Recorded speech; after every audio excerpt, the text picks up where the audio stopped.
Arestado ang 6 na hininalang miyembro ng Gapos Gang sa Pasig City. Ang modus operandi ng grupo, alamin sa exclusive report ng saksing si Jay Sabalo. Pinasok ng SWAT contingent ng Eastern Police District ang bahay na ito sa Barangay Kanyugan sa bisa ng search warrant at warrant of arrest. Base raw sa mahigit isang buwang investigasyon ng pulisya, nag-ooperate ang grupo sa Metro Manila at mga karating lugar.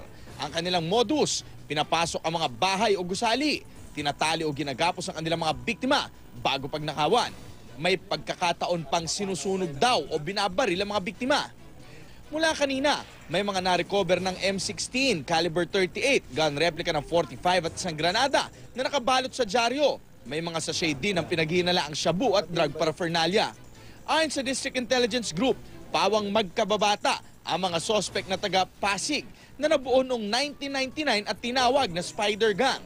Meron na ring ilang beses na huli ang ilang mga miyembro at may mga warrant sila laban sa mga kasong robbery, homicide at droga. Kinilala ng mga pulis ang mga sospek na sina Roderick Marceliano, Randy Marceliano, Jesse Malikden, Enrico Espinosa, Edgar Yangan, Rolando Baltasar, Roda Marceliano at Mirna Bulawan. Wala pa namang wala akong alam sa binibintan, wala akong, nasa baba nga ako eh. Pagpunta po ay kamag-anak ko po to si Randy. Nakinood lang ho ako ng sandali ng TV. Yun lang ho, wala na ho. Tatanong lang po ako sa kung magpapaservice niya sa amin sa paghatid. Makipagkaibigan sa mga occupants o kaya even security guard ng mga bahay o mga subdivisions at pati may mga katulong ay kinakaibigan nila, nakikipagkilala hanggang sa makuha yung kanilang trust.